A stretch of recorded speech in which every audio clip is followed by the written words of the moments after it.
भारत सरकार और हज कमेटी ऑफ इंडिया ने एक बार फिर मुस्लिम खवातीन पर करम फरमाई की है। पहली करम फरमाई हज के मामले में बगैर महरम हज पर जाने को लेकर की गई थी। जाहिर सी बात है, सऊदी हुकूमत की तरफ से इसकी इजाजत दी गई थी, शरई तौर पर इसको देख लिया गया था और उसके बाद भारत सरकार ने इसको जमीन पर नाफिज किया और बगैर महरम जो खवातीन हैं वो हज पर जा सकेंगी, ये फैसला किया था। लेकिन अब हज कमेटी ऑफ इंडिया की तरफ से 500 महरम खवातीन के लिए 500 सीटें जो है वो निकाली गई हैं और ये जो तमाम सीटें हैं ये उन खवातीन के लिए हैं जो किसी भी वजह से, किसी भी कारण से हज पर जाने के लिए एप्लीकेशन नहीं दे सकी थी। उनके लिए ये जो आवेदन हैं, ये जो एप्लीकेशंस हैं, ये उनके लिए निकाली गई हैं। वो ऑनलाइन 16 अक्टूबर यानी आज से लेकर 31 अक्टूबर तक वो अप्लाई कर सकती हैं। दरअसल ये वो खवातीन होंगी जिनके महरम का, यानी जिनके भाई हैं, शोहर हैं या इस तरह के जो करीबी रिश्तेदार होते हैं, उनका सिलेक्शन पहले ही हज कमेटी की जो हज पर जाने, सऊदी अरब जाने के लिए जो लिस्ट तैयार की गई है, उनका सिलेक्शन हो चुका है और हर 2026 पर वो जाने वाले हैं। लेकिन उनके साथ की जो खवातीन है वो किसी वजह से उनका इरादा नहीं था या कोई पासपोर्ट तैयार नहीं था या कोई दूसरी भी वजह थी, वो जो है हज एप्लीकेशन जो है नहीं दे सकी थी।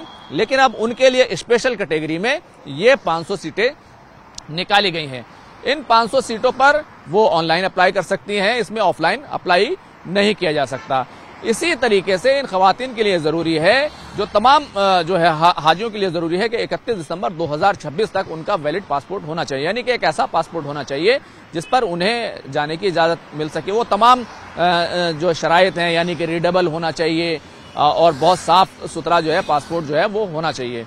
तो एक तो ये है। दूसरा ये कि अब ये जो खवातीन होंगी, ये खवातीन जो है अगर इन्होंने पहले अप्लाई कर रखा है, पहले इन्होंने जो है कहीं सेलेक्ट हैं, किसी ग्रुप में सेलेक्ट हैं, यानी पहले ही वो हज के लिए सिलेक्शन उनका हो चुका है, तो ऐसी खवातीन अप्लाई इस मामले में नहीं कर सकेंगी। इसके अलावा किसी ऐसे कवर में जो है पहले से 5 लोग मौजूद हैं, यानी कि एक कवर होता है उसमें 5 लोग मौजूद हैं, लेकिन कुछ खवातीन चाहती हैं कि उसी कवर में चली जाएं, उन्हीं के साथ चली जाएं, तो वो भी इस में जो है अप्लाई नहीं कर सकेंगी। लेकिन ये करम फरमाई जो है वो खवातीन के लिए स्पेशल कैटेगरी में ये 500 सीटें निकाली गई हैं। तो पूरे मुल्क से जो है एप्लीकेशंस आएंगी और उन खवातीन का सिलेक्शन होगा। लेकिन अगर 500 से ज्यादा एप्लीकेशंस आती हैं तो जो एक तरीका है हज कमेटी ऑफ इंडिया का, भारत सरकार का, उसमें करारअंदाजी होगी, लॉटरी सिस्टम के जरिए से उनका सिलेक्शन किया जाएगा। और साथ ही साथ जो है अब जो है इन खवातीन को जो है वो हज पर जाने का ये बड़ा मौका जो है वो मिल रहा है। तो कुल मिलाकर ये कहें तो एक बड़ा अपडेट जो है हज के लिए है और खवातीन के लिए एक मौका जो है वो इसमें जरूर आया है। भारत सरकार ने बहुत सारी चीजें जो है सुविधाजनक बनाई हैं, हज ऐप शुरू किए हैं, हाजियों के लिए जो है उनका बेहतर इंतजाम हो, वहां पर सिक्योरिटी के लिए जो हमारे सिक्योरिटी फोर्सेस में जो लोग हैं उनको भेजने का सिलसिला शुरू किया।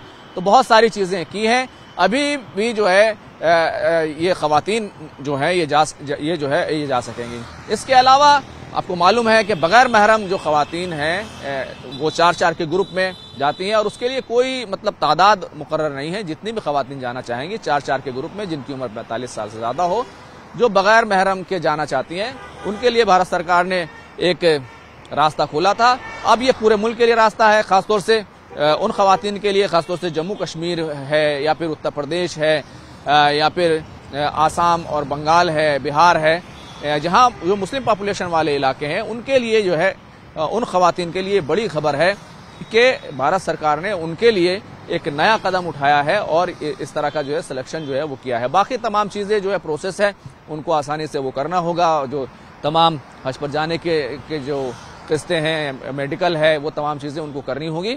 लेकिन ये एक बड़ा मौका जो है खवातीन के लिए जरूर पैदा हुआ है कि 500 जो सीटें हैं वो ऐसी खवातीन के लिए निकाली गई हैं जिनके महरम का इंतखाब पहले ही हज कमेटी के तहत जो हज पर 2026 पर सऊदी अरब जाने वाले लोग हैं उनके लिए हो चुका है। अब वो उनके साथ जाना चाहती हैं तो वो अप्लाई कर सकती हैं। कैमरामैन प्रहलाद के साथ खुर्रम शहजाद, न्यूज़ 18 दिल्ली।